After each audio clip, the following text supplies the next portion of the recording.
Jumpa lagi Sobat Homi, bagaimana kabar kalian? Semoga selalu dalam keadaan sehat. Mengenal bullying dalam keluarga. Bullying atau penindasan tidak hanya terjadi di lingkungan pertemanan dan pekerjaan saja, tetapi juga di lingkungan keluarga. Bullying di lingkungan keluarga memiliki dampak buruk bagi korban, terutama jika tidak ada yang mengatasi dan sudah berlangsung selama bertahun-tahun. Bullying dalam keluarga bisa terjadi antar saudara, kakek nenek, paman dan bibi, bahkan orang tua kandung. Sama seperti penindasan di lingkungan lain, bullying di lingkungan keluarga menargetkan satu atau lebih anggota keluarga. Berdasarkan studi yang diterbitkan di jurnal JAMA Pediatrics pada 2015, sekitar 30% anak mengaku diserang oleh saudara kandungnya. Sedangkan 10 hingga 40% anak mengalami bullying berulang dari saudara kandung. Tindakan bullying di keluarga bisa terjadi karena berbagai faktor. Menurut Verywell Family, bullying antar saudara bisa terjadi karena faktor sibling rivalry atau persaingan antar saudara. Hal ini dipicu oleh ketimpangan perhatian atau kasih sayang yang diberikan orang tua kepada satu anak dengan anak yang lain. Selain itu, orang tua yang melabeli anak-anak mereka secara berbeda-beda bisa memperburuk kondisi tersebut. Faktor lain yang dapat menyebabkan bullying di lingkungan keluarga termasuk faktor kepercayaan, budaya, kondisi ekonomi, pendidikan, dan sebagainya. Ciri-ciri bullying dalam keluarga. Sama seperti bullying di lingkup pertemanan, penindasan dalam keluarga bisa berupa mengontrol, memanipulasi, bahkan melakukan kekerasan verbal hingga fisik pada korban. Kebanyakan kasus bullying dalam keluarga terjadi dalam bentuk verbal atau emosional. Dikutip dari Verywell Family, anggota keluarga yang melakukan bullying mungkin memiliki ciri-ciri sebagai berikut. Memiliki ekspektasi dan harapan yang tidak realistis kepada anggota keluarga yang ditindas, serta membuat tuntutan yang tidak masuk akal. Menyalahkan korban ketika ada yang salah, terlepas itu kesalahan korban atau bukan.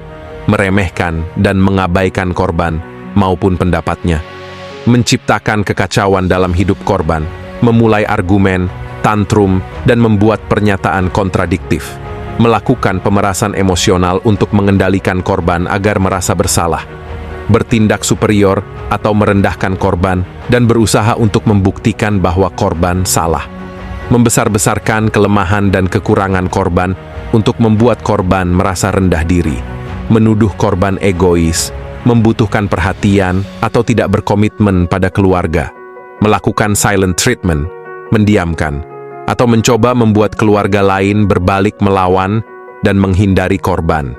Kendati perilaku bullying dalam keluarga memang umumnya terjadi dalam bentuk verbal dan emosional, seperti di atas. Tetapi tidak menutup kemungkinan perilaku bullying dalam keluarga juga dapat melibatkan kekerasan fisik, seperti mendorong, menampar, atau bahkan menendang. Dampak bullying dalam keluarga. Bagi korban-korban yang ditindas di dalam keluarga dapat mengalami dampak psikologis yang negatif akibat peristiwa tersebut.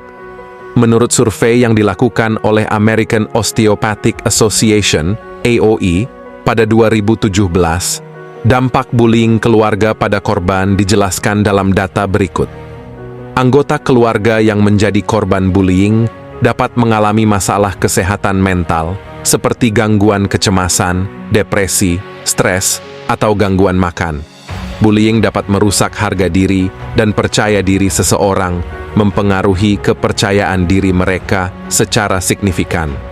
Korban bullying mungkin merasa terisolasi dan sulit untuk membangun hubungan sosial yang sehat di luar keluarga karena pengalaman traumatis yang mereka alami. Anak yang tumbuh dalam lingkungan keluarga yang penuh kekerasan dapat meniru perilaku tersebut dalam hubungan selanjutnya, menciptakan pola perilaku yang berulang. Kamu tidak pantas mendapatkan perlakuan buruk dan tindakan seperti itu. Tidak ada alasan apapun untuk membenarkan perilaku intimidasi.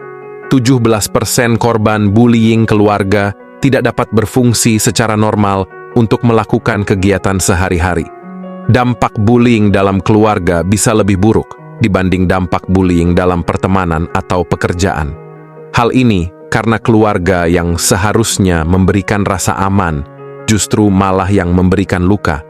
Belum lagi bullying dalam keluarga memungkinkan pelaku memiliki lebih banyak akses terhadap korban, sehingga lebih mungkin melakukan penindasan lebih kejam dan lama.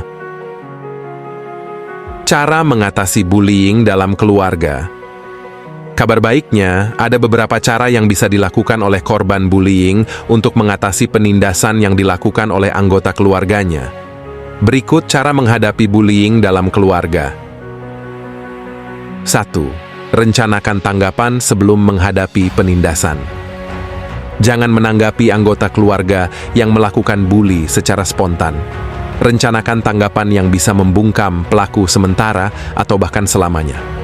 Merencanakan tanggapan dapat membantu diri sendiri merasa lebih percaya diri dan mengurangi kecemasan tentang kehadiran pelaku bullying. Misalnya, jika kakak Anda senang mengolok-olok bahwa tubuh Anda terlalu gemuk, maka tangkis pernyataan tersebut bahwa indeks massa tubuh, BMI, Anda normal. Ungkapkan bahwa tidak ada yang salah dengan kesehatan Anda dan Anda puas dengan hal itu. 2. Tanggapi penindas tanpa menimbulkan permusuhan. Berdiam diri dan membiarkan penindas melakukan apa yang mereka inginkan bukan cara yang tepat untuk mengakhiri tindakan bullying. Korban perlu merespons dengan memberikan tanda bahwa tindakan pelaku di luar batas dan bukan hal yang benar untuk dilakukan. Menurut The Law of Attraction, salah satu cara terbaik untuk merespons perilaku bullying adalah dengan menatap lurus ke arah pelaku dan mengatakan sesuatu seperti, "Maaf, apa yang barusan kamu katakan?" Ini dilakukan untuk menegaskan bahwa korban bukannya pasif dan tidak peduli untuk terus ditindas. Di banyak kasus, pelaku bullying akan berhenti melakukannya jika menyadari bahwa korban bukanlah sasaran empuk. 3. Tetapkan jarak dengan pelaku. Menjauhi pelaku bullying yang merupakan anggota keluarga sendiri tentu tidak mudah untuk dilakukan. Kendati demikian, bukan berarti korban tidak bisa menjaga jarak sama sekali dari pelaku. Cari tahu hal-hal apa saja dari pelaku yang masih bisa ditoleransi dan sama sekali tidak bisa ditoleransi. Setelah menemukan hal tersebut, korban bisa mengetahui langkah tepat untuk menjaga jarak. Misalnya, mengunjungi pesta dengan pelaku bullying menjadi salah satu undangannya adalah hal yang bisa ditoleransi, sehingga masih bisa dilakukan 1 atau 2 kali. Sebaliknya, mengikuti media sosial pelaku bullying adalah hal yang tidak bisa ditoleransi, sehingga menghapus media sosial atau memblokir pelaku adalah cara yang tepat. 4. Minta bantuan ke anggota keluarga lain atau teman yang dipercaya. Bullying menyebabkan tekanan psikologis yang sangat berat, sehingga korban memerlukan dukungan untuk melewatinya. Jika bullying dilakukan oleh anggota keluarga, maka cari anggota keluarga lain atau teman yang dipercaya untuk membantu mendengar topik sensitif. Namun, berhati-hatilah dengan hal ini, karena orang tersebut mungkin mencoba memperbaiki anggota keluarga lainnya dengan mendekati si penindas. Ini justru dapat berpotensi memperburuk keadaan. Jika ragu, pertimbangkan untuk meminta bantuan dari pihak profesional seperti terapis atau konselor. 5. Kendalikan emosi. Ketika pelaku bullying di keluarga menjalankan aksinya, cobalah untuk bersikap tenang. Jangan menanggapi tindakan pelaku dengan emosi, karena ia mungkin akan terpancing melakukan hal yang lebih buruk lagi. Anda cukup berhenti berinteraksi dengan si perundung dengan cara pergi menjauh. 6. Lakukan pemulihan diri. Jika tindakan pelaku mulai memengaruhi kondisi Anda secara fisik dan mental, luangkan waktu Anda untuk melakukan pemulihan diri. Terapkan teknik relaksasi untuk meredakan stres yang ditimbulkan.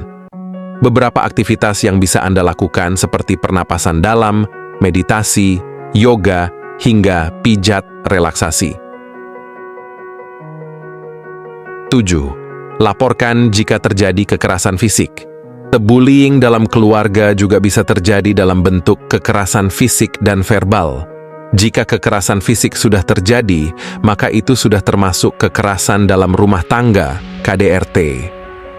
Oleh karena itu, melaporkannya ke lembaga yang berwenang bisa menjadi opsi yang patut dipertimbangkan. Di Indonesia, kasus KDRT ditangani oleh Kementerian Pemberdayaan Perempuan dan Perlindungan Anak, Kemen PPPA. Korban yang mengalami tindak kekerasan dari orang tua, anak, suami, atau istri dapat menghubungi layanan sahabat perempuan dan anak. Apabila cara-cara di atas tidak berhasil mengatasi perilaku bullying dalam keluarga, kamu juga bisa curhat pada anggota keluarga lainnya yang kamu percayai, ya. Hal ini memungkinkan kamu untuk mendapat bantuan terbaik untuk mengatasi perilaku bullying dalam keluarga, sekaligus mencegah kamu merasa sendirian atau terisolasi. Tetapi, jika kamu merasa perilaku bullying dalam keluarga yang kamu terima sudah membawa dampak yang negatif bagi kesehatanmu, jangan ragu untuk berkonsultasi dengan psikolog tentang hal tersebut. Nah, demikianlah video kita kali ini. Semoga bermanfaat buat kalian semua. Akhir kata saya izin pamit. Terima kasih. With